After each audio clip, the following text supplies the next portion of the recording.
Bismillahirrahmanirrahim. Assalamualaikum warahmatullahi wabarakatuh. Sobat-sobatku semua dimanapun sobat-sobat berada. Jumpa lagi sob dengan channelnya ya DET. Baik sob.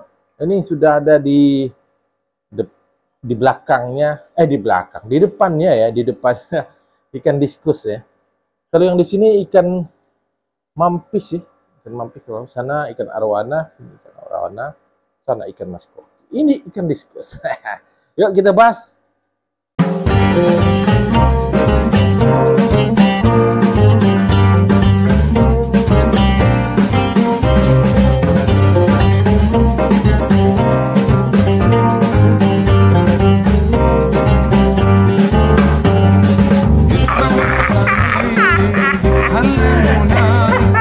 sobat-sobat semua, jadi kita akan membahas seputar ikan diskus ya.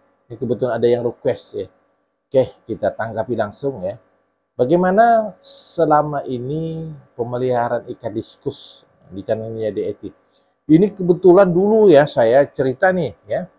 Saya dulu tuh kalau sering ditawari ikan diskus oleh langganannya, penjual itu, langgan saya biasa membeli ikan, saya nggak mau ya, karena saya dapat kabar ya bahwa saya sering dapat kabar bahwa ikan diskus itu sangat rentan sekali. Jadi saya khawatir dan saya takut karena ya harganya juga lumayan gitu ya.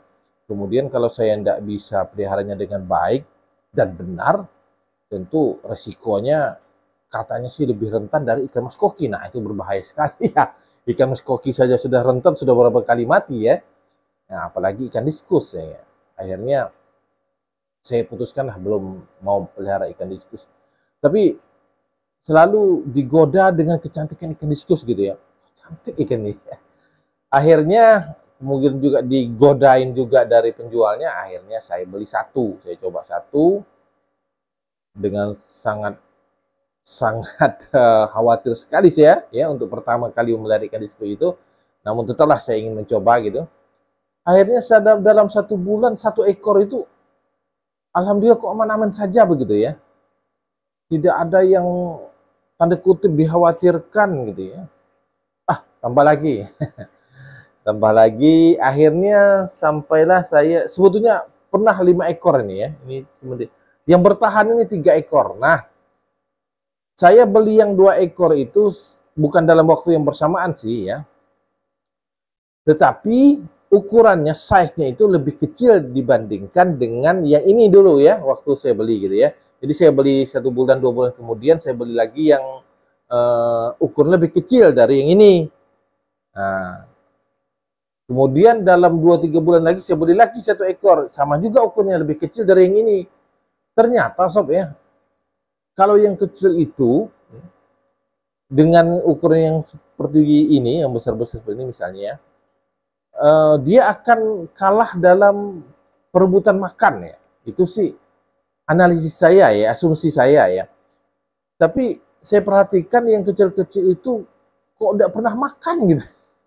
Saya taburkan, saya coba-coba dengan cara memberikan pakannya itu yang sebelah kanan gitu ya, supaya yang besar-besar lari menjemput pakan yang di sini. Nah yang kecil-kecil saya taruh di sana gitu ya, pakannya gitu. Ternyata nggak bisa juga ya, artinya nggak mau makan lah dia. Nggak ada kelihatan nafsu untuk makan. Waduh, saya khawatir sekali pada waktu itu. Tapi kok bertahan gitu, saya nggak pernah lihat ikan yang 2 ekor itu makan seperti yang 3 ekor ini gitu ya. Dalam pandangan saya tidak pernah. Tapi saya berasumsi bahwa oh mungkin sewaktu saya tidak melihat dia makan gitu ya. Mungkin setelah saya taburkan dia belum mau makan, ya mungkin nanti setelah saya tinggalkan ya mungkin dia makan, tidak mungkin tidak makan kan begitu kan. Tapi selama saya ada di depan akuarium mengamati, tidak pernah saya lihat ikan diskus yang 2 itu makan. Dan akhirnya ya tidak pernah berkembang badannya. Dan lama-kelamaan akhirnya mati, sobat. Mati 1, kemudian yang satunya masih hidup, kemudian lama-lama mati juga. Nah akhirnya sekarang sampai saat ini saya belum maulah untuk menambah ikan diskus. Terkecuali kalau saya beli ikan diskus, saya tempatkan di tempat yang baru. Jadi tidak akan saya samakan dengan yang ini. Itu menjadi pelajaran bagi saya. Ya kemungkinan, asumsi saya bahwa mungkin dia takut lah. Tapi yang 2 ekor yang di sini juga dulunya seperti itu ya. Tapi enggak juga gitu, mau makan juga. Akhirnya lama-lama besar juga seperti ini. Kan cuma 1 ekor pertama. Saya beli lagi 1, ya, kecil ukurannya. Saya beli lagi 1, lebih kecil juga ukurnya. Tapi mau makan gitu ya. Nah, dan akhirnya besar bersama-sama ini 3 ekor. Tapi yang 2 itu enggak tahu lah, mungkin karena kesalahan saya dalam memilih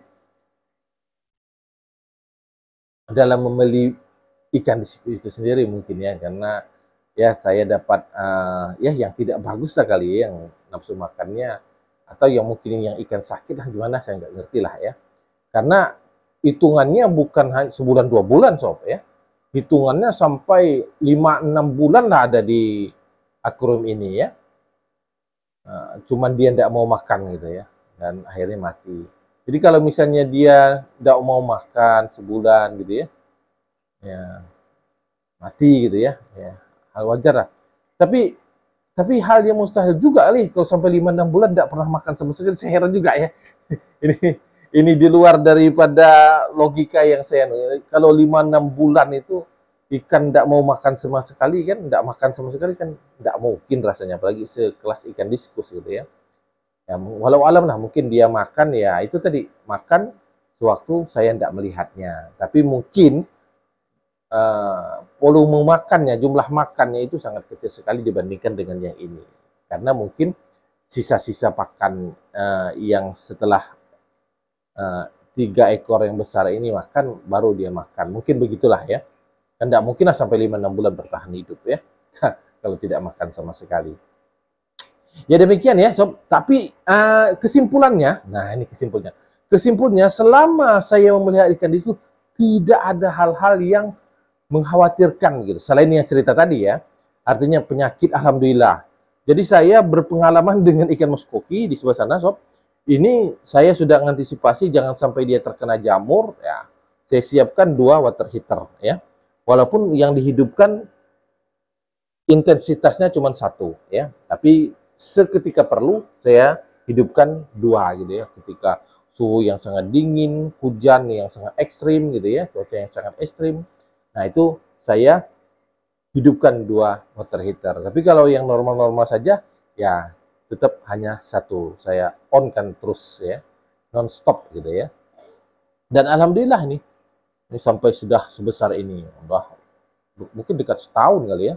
Dan udah setahunan mungkin kali ya.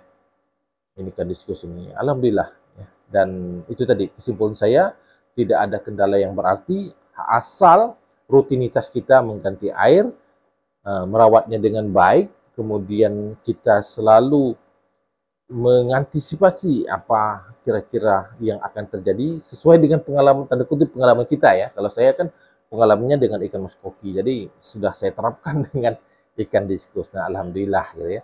Dan alhamdulillah juga ikan muskoki setelah saya jatuh bangun memelihara ikan muskoki gitu ya, untuk bagaimana cara merawatnya dengan baik agar tidak mudah terkena serangan penyakit gitu ya. Nah, alhamdulillah sekarang juga sudah mantap juga gitu ya. Ya semuanya berdasar dari pengalaman-pengalaman kita sendiri sob ya. Lebih bagus juga kalau kita mengamati daripada pengalaman orang lain, kemudian juga literatur yang perlu kita baca ya. Nah, sebagai perbandingan ya, sebagai pembanding untuk kita memelihara ikan kesayangan kita. Jadi ikan diskus bagus, keren. Pemeliharaannya kata orang rentan, tapi bagi saya alhamdulillah kalau kita sudah mengantisipasinya aman-aman saja. Oke? Baik, so demikian yang bisa saya share. Mohon maaf bila ada kata-kata saya yang salah. Saya akhiri. Walau muwafiq ila aqwamit thoriq. Wassalamualaikum warahmatullahi wabarakatuh.